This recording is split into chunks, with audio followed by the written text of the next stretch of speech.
The River by Flannery O'Connor. Read by me because I want to, and I don't see it anywhere on YouTube yet. So with that said, I'ma dive in. The child stood glum and limp in the middle of the dark living room while his father pulled him into a plaid coat.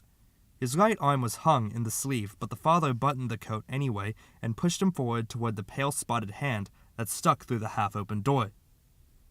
"He ain't fixed right," a loud voice said from the hall. "Well then, for Christ's sake, fix him," the father muttered. "It's 6 o'clock in the morning." He was in his bathrobe and barefooted. When he got the child to the door and tried to shut it, he found her looming in, a speckled skeleton in a long pea-green coat and felt helmet. "And his and my car fare," she said. "It'll be twice we have to ride the car." He went in the bathroom again to get the money, and when he came back, she and the boy were both standing in the middle of the room. She was taking stock. "I couldn't smell those dead cigarette butts long if I was ever to come sit with you," she said, shaking him down in his coat. "Here's the change," the father said. He went to the door and opened it wide and waited. After she had counted the money, she slipped it somewhere inside her coat and walked over to a watercolor hanging near the phonograph. "I know what time it is," she said, peering closely at the black lines crossing into broken planes of violent color. "I ought to. My shift goes on at 10 p.m., and don't get off till 5, and it takes me 1 hour to ride the Vine Street car." "Oh, I see," he said. "Well, we'll expect him back tonight. About 8 or 9? "Maybe later," she said. "We're going to the river to a healing. The particular preacher don't get around this way often. I wouldn't have paid for that," she said, nodding at the painting. "I would have drew it myself." "All right, Mrs. Connon, we'll see you there," he said, drumming on the door. A toneless voice called from the bedroom. "Bring me a ice pack." "Too bad his mama's sick," Mrs. Connon said. "What's her trouble?" "We don't know," he muttered. "We'll ask the preacher to pray for her. He's healed a lot of folks. The Reverend Bevel Summers. Maybe she ought to see him sometime." "Maybe so," he said. "We'll see you tonight." And he disappeared into the bedroom and left them to go. The little boy stared at her silently, his nose and eyes running. He was 4 or 5. He had a long face and bulging chin, and half-shut eyes set far apart. He seemed mute and patient, like an old sheep waiting to be let out. "You'll like this preacher," she said. "The Reverend Bevel Summers. You ought to hear him sing." The bedroom door opened suddenly, and the father stuck his head out and said, "Goodbye, old man. Have a good time." "Goodbye," the little boy said, and jumped as if he had been shot. Mrs. Connon gave the watercolor another look. Then they went out into the hall and rang for the elevator. "I wouldn't have drew it," she said. Outside, the gray morning was blocked off on either side by the unlit empty buildings. "It's going to fair up later," she said. "But this is the last time we'll be able to have any preaching at the river this year. Wipe your nose, sugar boy." He began rubbing a sleeve across it, but she stopped him. "That ain't nice," she said. "Where's your handkerchief?" He put his hands in his pocket and pretended to look for it while she waited. "Some people don't care how they send me off," she murmured to a reflection in the coffee shop window. "You provide." She took a red and blue flowered handkerchief out of her pocket and stooped down and began to work on his nose. "Now blow," she said, and he blew. "You can't borrow it. Put it in your pocket." He folded it up and put it in his pocket carefully, and they walked on to the corner and leaned against the side of a closed drugstore to wait for the car.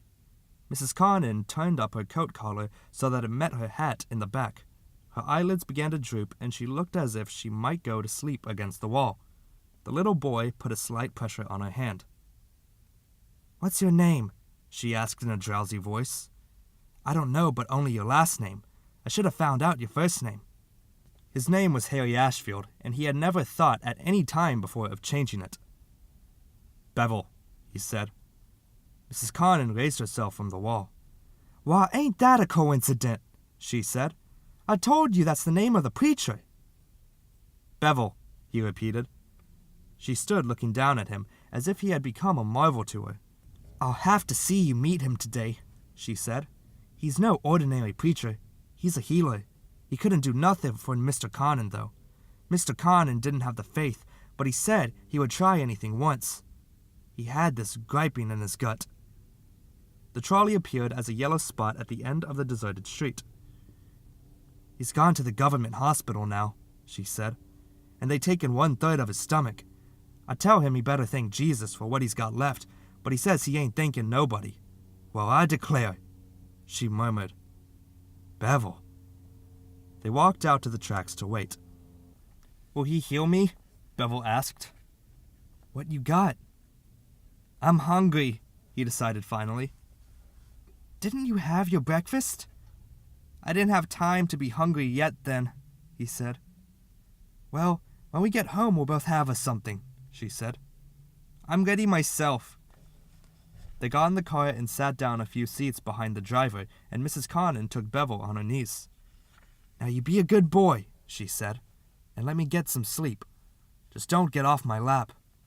She lay her head back, and as he watched, gradually her eyes closed and her mouth fell open to show a few long scattered teeth, some gold and some darker than her face.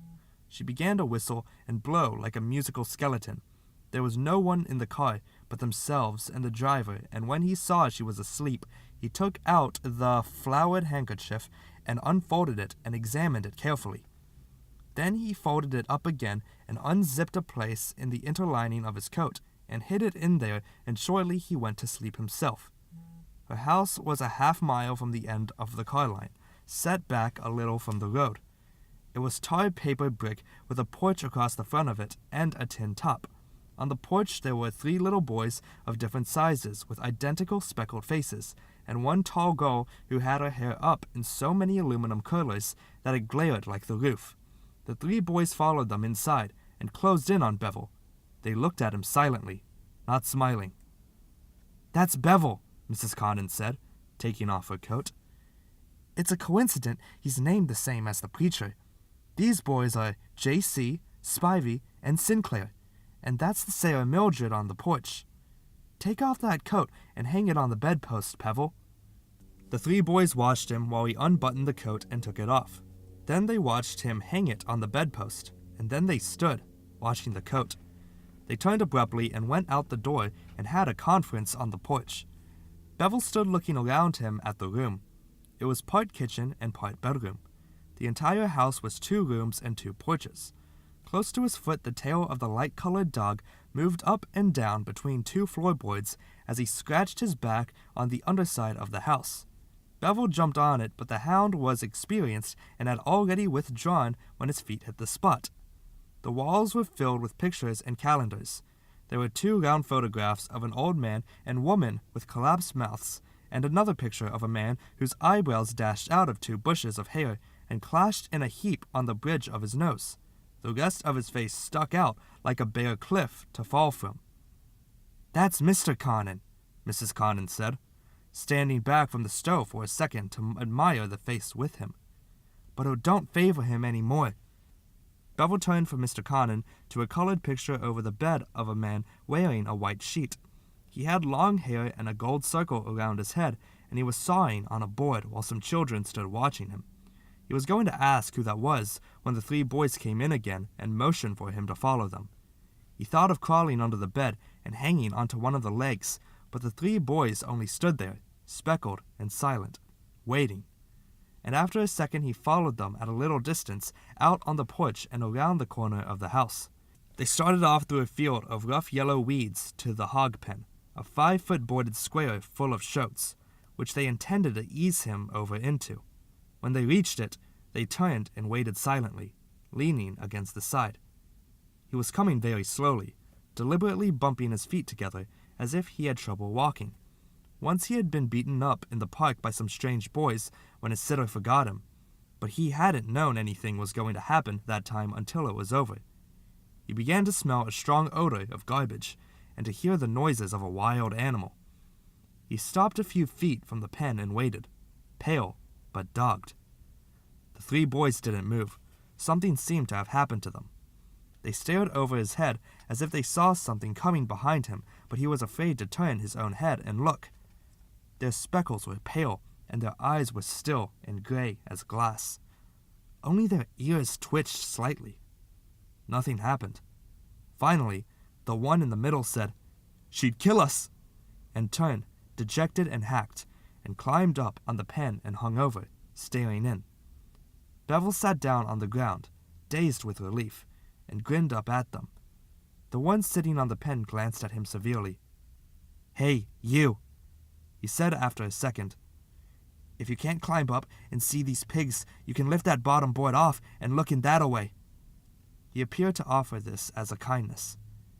Bevel had never seen a real pig, but he had seen a pig in a book, and knew they were small, fat pink animals with curly tails and round, grinning faces and bow ties. He leaned forward and pulled eagerly at the board. "Pull harder," the littlest boy said. "It's nice and rotten. Just lift out the nail." He eased a long reddish nail out of the soft wood. "Now, you can lift up the board and put your face to the—" A quiet voice began. He had already done it, and another face, gray, wet and sour, was pushing into his, knocking him down and back as it scraped out under the plank. Something snorted over him and charged back again, rolling him over and pushing him up from behind and then sending him forward, screaming through the yellow field, while it bounded behind. The three Connans watched from where they were. The one sitting on the pen held the loose board back with his gangling foot. Their stern faces didn't brighten any, but they seemed to become less taut, as if some great need had been partly satisfied. "Ma ain't going to like him letting out that hog," the smallest one said. Mrs. Connan was on the back porch and caught Bevel up as he reached the steps. The hog ran under the house and subsided, panting, but the child screamed for 5 minutes. When she had finally calmed him down, she gave him his breakfast and let him sit on her lap while he ate it. The shoat climbed the 2 steps onto the back porch and stood outside the screen door, looking in with his head lowered sullenly. He was long-legged and humpbacked, and part of one of his ears had been bitten off. "Get away!" Mrs. Connan shouted. "That one yonder favors Mr. Paradise that has the gas station," she said. "You'll see him today at the healing. He's got the cancer over his ear. He always comes to show he ain't been healed." The shoat stood squinting a few seconds longer, and then moved off slowly. "I don't want to see him," Bevel said. They walked to the river, Mrs. Connan in front with him, and the 3 boys strung out behind, and Sarah Mildred, the tall girl, at the end to holler if one of them ran out on the road. They looked like the skeleton of an old boat with 2 pointed ends, sailing slowly on the edge of the highway. The white Sunday sun followed at a little distance, climbing fast through a scum of gray cloud, as if it meant to overtake them. Bevel walked on the outside edge, holding Mrs. Connan's hand and looking down into the orange and purple gully that dropped off from the concrete. It occurred to him that he was lucky this time that they had found Mrs. Connan, who would take you away for the day instead of an ordinary sitter who only sat where you lived or went to the park. You found out more when you left where you lived. He had found out already this morning that he had been made by a carpenter named Jesus Christ. Before he had thought it had been a doctor named Sladewell, a fat man with a yellow mustache who gave him shots and thought his name was Herbert. But this must have been a joke. They joked a lot where he lived. If he had thought about it before, he would have thought Jesus Christ was a word like "oh," or "damn," or "God," or maybe somebody who had cheated them out of something sometime. When he had asked Mrs. Connan who the man in the sheet in the picture over her bed was, she had looked at him a while with her mouth open. Then she had said, "That's Jesus," and she had kept on looking at him. In a few minutes she had got up and got a book out of the other room. "See here," she said, turning over the cover. "This belonged to my great-grandmama. I wouldn't part with it for nothing on earth." She ran her finger under some brown writing on a spotted page. "Emma Stevens Oakley, 1832, she said. "Ain't that something to have?" And every word of it the gospel truth. She turned the next page and read him the name. The Life of Jesus Christ for Readers Under 12. Then she read him the book. It was a small book, pale brown on the outside with gold edges and a smell like old putty. It was full of pictures. One of the carpenter driving a crowd of pigs out of a man. They were real pigs, gray and sour-looking, and Mrs. Connon said Jesus had driven them all out of this one man. When she finished reading, she let him sit on the floor and look at the pictures again. Just before they left for the healing, he had managed to get the book inside his inner lining without her seeing him. Now it made his coat hang down a little farther on one side than the other. His mind was dreamy and serene as they walked along when they turned off the highway onto a long red clay road winding between the banks of honeysuckle. He began to make wild leaps and pull forward on her hand as if he wanted to dash off and snatch the sun, which was rolling away ahead of them now. They walked on the dirt road for a while, and then they crossed a field stippled with purple weeds and entered the shadows of a wood where the ground was covered with thick pine needles. He had never been in woods before, and he walked carefully, looking from side to side as if he were entering a strange country. They moved along a bridle path that twisted downhill through crackling red leaves, and once, catching at a branch to keep himself from slipping, he looked into two frozen green gold eyes enclosed in the darkness of a tree hole. At the bottom of the hill, the woods opened suddenly onto a pasture dotted here and there with black and white cows and sloping down, tier after tier, to a broad orange stream where the reflection of the sun was set like a diamond. There were people standing on the near bank in a group, singing. Long tables were set up behind them, and a few cars and trucks were parked in the road that came up by the river. They crossed the pasture, hurrying, because Mrs. Connon, using her hand for a shed over her eyes, saw the preacher already standing out in the water. She dropped her basket on one of the tables and pushed the three boys in front of her into the knot of people so that they wouldn't linger by the food. She kept Bevel by the hand and eased her way up to the front. The preacher was standing about 10 feet out in the stream where the water came up to his knees. He was a tall youth in khaki trousers that he had rolled up higher than the water. He had on a blue shirt and a red scarf around his neck, but no hat, and his light-colored hair was cut in sideburns that curved into the hollows of his cheeks. His face was all bone, and red light reflected from the river. He looked as if he might have been 19 years old. He was singing in a high, twangy voice, above the singing on the bank, and he kept his hands behind him and his head tilted back. He ended the hymn on a high note and stood silent, looking down at the water and shifting his feet in it. Then he looked up at the people on the bank. They stood close together, waiting. Their faces were solemn but expectant, and every eye was on him. He shifted his feet again. "Maybe I know why you come," he said in a twangy voice. "Maybe I don't. If you ain't come for Jesus, you ain't come for me. If you just come to see can you leave your pain in the river, you ain't come for Jesus. You can't leave your pain in the river," he said. "I never told nobody that." He stopped and looked down at his knees. "I seen you kill a woman oncet," a sudden high voice shouted from the hump of people. "Seen that woman get up and walk out straight where she had limped in." The preacher lifted one foot and then the other. He seemed almost, but not quite, to smile. "You might as well go home if that's what you come for," he said. Then he lifted his head and arms and shouted, "Listen to what I got to say, you people. There ain't but one river, and that's the river of life, made out of Jesus' blood. That's the river you have to lay your pain in the river of faith, in the river of life, in the river of love, in the rich red river of Jesus' blood, you people." His voice grew soft and musical. "All the rivers come from that one river and go back to it like it was the ocean sea, and if you believe, you can lay your pain in that river and get rid of it, because that's the river that was made to carry sin. It's a river full of pain itself, moving toward the kingdom of Christ, to be washed away. Slow, you people, slow as this here old red water river around my feet.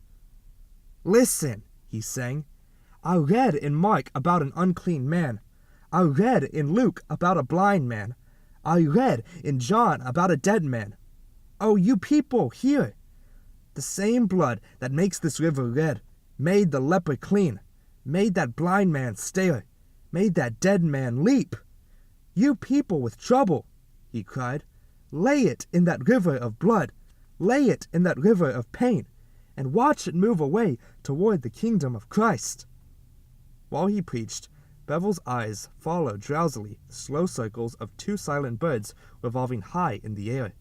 Across the river there was a low red and gold grove of sassafras with hills of dark blue trees behind it and an occasional pine jutting over the skyline.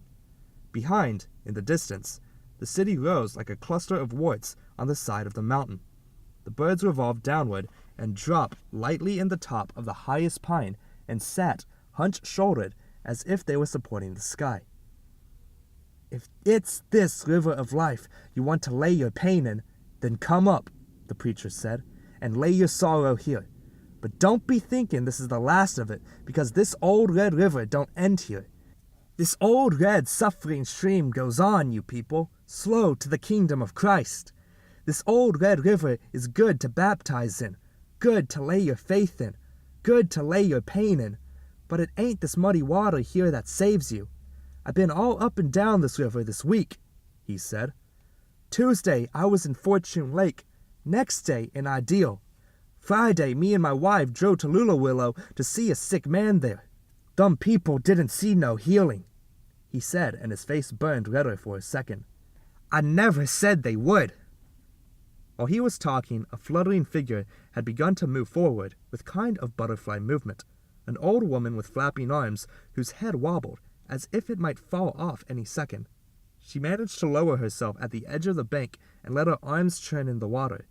Then she bent farther and pushed her face down in it and raised herself up finally, streaming wet and still flapping. She turned a time or two in a blind circle until someone reached out and pulled her back into the group. She's been that way for 13 years, a rough voice shouted. Pass the hat and give this kid his money. That's what he's here for. The shout, directed out to the boy in the river, came from a huge old man who sat like a humped stone on the bumper of a long, ancient gray automobile.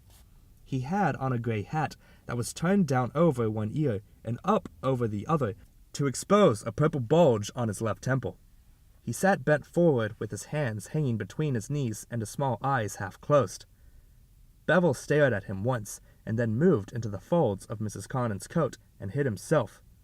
The boy in the river glanced at the old man quickly and raised his fist. Believe Jesus or the devil, he cried. Testify to one or the other.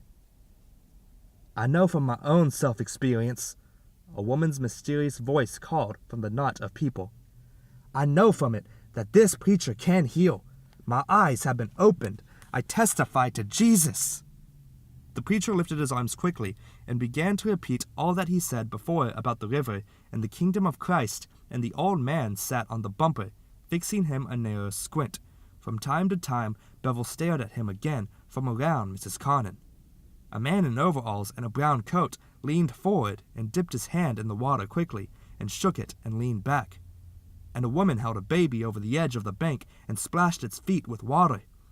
One man moved a little distance away and sat down on the bank and took off his shoes and waded out into the stream. He stood there for a few minutes with his face tilted as far back as it would go. Then he waded back and put on his shoes. All this time, the preacher sang and did not appear to watch what went on. As soon as he stopped singing, Mrs. Connon lifted Bevel up and said, Listen here, preacher. I got a boy from town today that I'm keeping. His mom is sick, and he wants you to pray for her. And this is a coincidence. His name is Bevel. Bevel, she said, turning to look at the people behind her. Same as his. Ain't that a coincidence, though? Though there were some murmurs, and Bevel turned and grinned over her shoulder at the faces looking at him. Bevel, he said in a loud, jaunty voice. Listen, Mrs. Connon said. Have you ever been baptized, Bevel? He only grinned. I suspect he ain't ever been baptized, Mrs. Connon said, raising her eyebrows at the preacher. Swing him over here, the preacher said, and took a stride forward and caught him. He held him in the crook of his arm and looked at the grinning face. Bevel rolled his eyes in a comical way and thrust his face forward, close to the preacher's. "My name is Bevel," he said in a loud, deep voice, and let the tip of his tongue slide across his mouth. The preacher didn't smile. His bony face was rigid, and his narrow gray eyes reflected the almost colorless sky. There was a loud laugh from the old man sitting on the car bumper, and Bevel grasped the back of the preacher's collar and held it tightly. The grin had already disappeared from his face. He had the sudden feeling that this was not a joke. Where he lived, everything was a joke. From the preacher's face, he knew immediately that nothing the preacher said or did was a joke. "My mother named me that," he said quickly. "Have you ever been baptized?" the preacher asked. "What's that?" he murmured. "If I baptize you," the preacher said, "you'll be able to go to the kingdom of Christ. You'll be washed in the river of suffering, son, and you'll go by the deep river of life. Do you want that?" "Yes," the child said, and thought, "I won't go back to the apartment then. I'll go under the river." "You won't be the same again," the preacher said. "You'll count." Then he turned his face to the people and began to preach, and Bevel looked over his shoulder at the pieces of the white sun scattered in the river.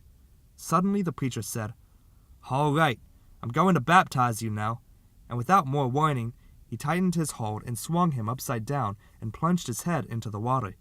He held him under while he said the words of baptism, and then he jerked him up again and looked sternly at the gasping child.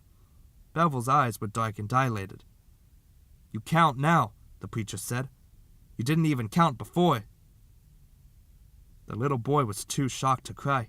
He spit out the muddy water and rubbed his wet sleeve into his eyes and over his face. "Don't forget his mama," Mrs. Connon called. "He wants you to pray for his mama. She's sick." "Lord," the preacher said, "we pray for somebody in affection who isn't here to testify. Is your mother sick in the hospital?" he asked.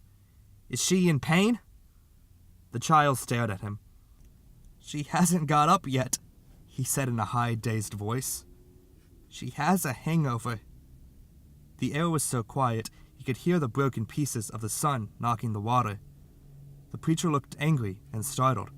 The red drained out of his face, and the sky appeared to darken in his eyes. There was a loud guffaw from the bank, and Mr. Paradise shouted, "Ha! Cure the afflicted woman with the hangover!" and began to beat his knees with his fist. "He's had a long day," Mrs. Connon said, standing with him in the door of the apartment and looking sharply into the room where the party was going on. "I reckon it's past his regular bedtime." One of Bevel's eyes was closed, and the other half closed. His nose was running, and he kept his mouth open and breathed through it. The damp plaid coat dragged down on one side. That would be her, Mrs. Connon decided, in the black breeches, long black satin breeches and barefoot sandals and red toenails. She was laying on half the sofa, with her knees crossed in the air and her head propped on the arm. She didn't get up. "Hello, Harry," she said. "Did you have a good day?"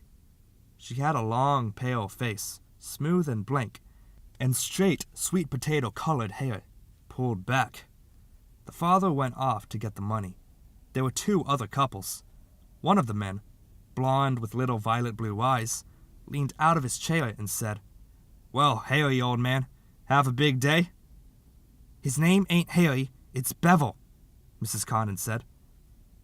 "His name is Harry," she said from the sofa. "Ever heard of anybody named Bevel?" The little boy had seemed to be going to sleep on his feet, his head drooping farther and farther forward. He pulled it back suddenly and opened one eye. The other was stuck. "He told me this morning his name was Bevel," Mrs. Connon said in a shocked voice. "The same as our preacher. We've been all day at a preaching and healing at the river. He said his name was Bevel, the same as the preacher's. That's what he told me." "Bevel," his mother said. "My God, what a name!" "This preacher is named Bevel, and there's no better preacher around," Mrs. Connon said. "And furthermore," she added in a defiant tone, "he baptized this child this morning." His mother sat straight up. "Well, that nerve," she muttered. "Furthermore," Mrs. Condon said, "he's a healer, and he prayed for you to be healed." "Healed?" she almost shouted. "Healed of what, for Christ's sake?" "Of your affliction," Mrs. Condon said icily. The father had returned with the money and was standing near Mrs. Condon, waiting to give it to her. His eyes were lined with red threads. Go on, he said. "I want to hear more about her affliction. The exact nature of it has escaped." He waved the bill and his voice trailed off. "Healing by prayer is mighty inexpensive," he murmured. Mrs. Condon stood for a second, staring into the room, with the skeleton's appearance of seeing everything. Then, without taking the money, she turned and shut the door behind her. The father swung around, smiling vaguely, and shrugged. The rest of them were looking at Harry. The little boy began to shamble toward the bedroom. "Come here, Harry," his mother said. He automatically shifted his direction toward her without opening his eyes any farther. "Tell me what happened today," she said when he reached her. She began to pull off his coat. "I don't know," he muttered. "Yes, you do know," she said, feeling the coat heavier on one side. She unzipped the inner lining and caught the book and a dirty handkerchief as they fell out. "Where did you get these?" "I don't know," he said and grabbed for them. "They're mine. She gave them to me." She threw the handkerchief down and held the book too high for him to reach and began to read it, her face after a second assuming an exaggerated comical expression. The others moved around and looked at it over her shoulder. "My God," somebody said. One of the men peered at it sharply from behind a thick pair of glasses. "That's valuable," he said. "That's a collector's item." And he took it away from the rest of them and retired to another chair. "Don't let George go off with that," the girl said. "I tell you it's valuable," George said. 1832. Bevel shifted his direction again toward the room where he slept. He shut the door behind him and moved slowly in the darkness to the bed and sat down and took off his shoes and got under the cover. After a minute, a shaft of light let in the tall silhouette of his mother. She tiptoed lightly across the room and sat down on the edge of his bed. "What did the dolt of a preacher say about me?" she whispered. "What lies have you been telling today, honey?" He shut his eye and heard her voice from a long way away, as if he were under the river and she on top of it. She shook his shoulder. "Harry," she said, leaning down and putting her mouth to his ear. "Tell me what he said." She pulled him to a sitting position, and he felt as if he had been drawn up from under the river. "Tell me," she whispered, and her bitter breath covered his face. He saw the pale oval close to him in the dark. "He said I'm not the same now," he muttered. "I count." After a second, she lowered him by his shirt front onto the pillow. She hung over him an instant and brushed her lips against his forehead. Then she got up and moved away, swaying her lips lightly through the shaft of light. He didn't wake up early, but the apartment was still dark and close when he did. For a while he lay there, picking his nose and eyes. Then he sat up in bed and looked out the window. The sun came in palely, stained gray by the glass. Across the street at the Empire Hotel, a colored cleaning woman was looking down from an upper window, resting her face on her folded arms. He got up and put on his shoes and went to the bathroom and then into the front room. He ate 2 crackers spread with anchovy paste. Then he found on the coffee table and drank some ginger ale left in a bottle and looked around for his book, but it was not there. The apartment was silent except for the faint humming of the refrigerator. He went into the kitchen and found some raisin bread, climbed up on the tall kitchen stool, and sat chewing the sandwich slowly, wiping his nose every now and then on his shoulder. When he finished, he found some chocolate milk and drank that. He would rather have had the ginger ale he saw, but they left the bottle openers where he couldn't reach them. He studied what was left in the refrigerator for a while. Some shriveled vegetables that she had forgot where there was a lot of brown oranges that she's bought and didn't squeeze. There were 3 or 4 kinds of cheese and something fishy in a paper bag. The rest was a pork bone. He left the refrigerator door open and wandered back into the dark living room and sat down on the sofa. He decided they would be out cold until 1 o'clock and that they would all have to go to a restaurant for lunch. He wasn't high enough for the table yet, and the waiter would bring a high chair, and he was too big for a high chair. He sat in the middle of a sofa, kicking it with his heels. Then he got up and wandered around the room, looking into the ashtrays at the butts as if this might be a habit. In his own room he had picture books and blocks, but they were for the most part torn up. He found the way to get new ones was to tear up the ones he had. There was very little to do at any time but eat. However, he was not a fat boy. He decided he would empty a few of the ashtrays on the floor. If he only emptied a few, she would think they had fallen. He emptied 2, rubbing the ashes carefully into the rug with his finger. Then he lay on the floor for a while, studying his feet which he held up in the air. His shoes were still damp, and he began to think about the river. Very slowly, his expression changed as if he were gradually seeing appear what he didn't know he'd been looking for. Then all of a sudden he knew what he wanted to do. He got up and tiptoed into their bedroom and stood in the dim light there, looking for her pocketbook. His glance passed her long pale arm hanging off the edge of the bed down to the floor, and across the white mound his father made, and past the crowded bureau until it rested on the pocketbook hung from the back of the chair. He took a card token out of it and half a package of lifesavers. Then he left the apartment and caught the car at the corner. He hadn't taken a suitcase because there was nothing from there he wanted to keep. He got off the car at the end of the line and started down the road he and Mrs. Connon had taken the day before. He knew there wouldn't be anybody at her house because the 3 boys and the girl went to school and Mrs. Connon had told him she went out to clean. He passed her yard and walked on the way they had gone to the river. The paper brick houses were far apart, and after a while the dirt place to walk on ended and he had to walk on the edge of the highway. The sun was pale yellow and high and hot. He passed a shack with an orange gas pump in front of it, but he didn't see the old man looking out at nothing in particular from the doorway. Mr. Paradise was having an orange drink. He finished it slowly, squinting over the bottle at the small plaid-coated figure disappearing down the road. Then he set the empty bottle on a bench and, still squinting, wiped his sleeve over his mouth. He went in the shack and picked out a peppermint stick, a foot long and 2 inches thick, from the candy shelf, and stuck it in his hip pocket. Then he got in his car and drove slowly down the highway after the boy. By the time Bevel came to the field speckled with purple weeds, he was dusty and sweating as he crossed it at a trot to get into the woods as fast as he could. Once inside, he wandered from tree to tree, trying to find the path they had taken yesterday. Finally, he found a line worn in the pine needles and followed it until he saw the steep trail twisting down through the trees. Mr. Paradise had left his automobile back some way on the road and had walked to the place where he was accustomed to sit almost every day, holding an unbaited fish line in the water while he stared at the river passing in front of him. Anyone looking at him from a distance would have seen an old boulder half hidden in the bushes. Bevel didn't see him at all. He only saw the river, shimmering reddish-yellow, and bounded into it with his shoes and his coat on and took a gulp.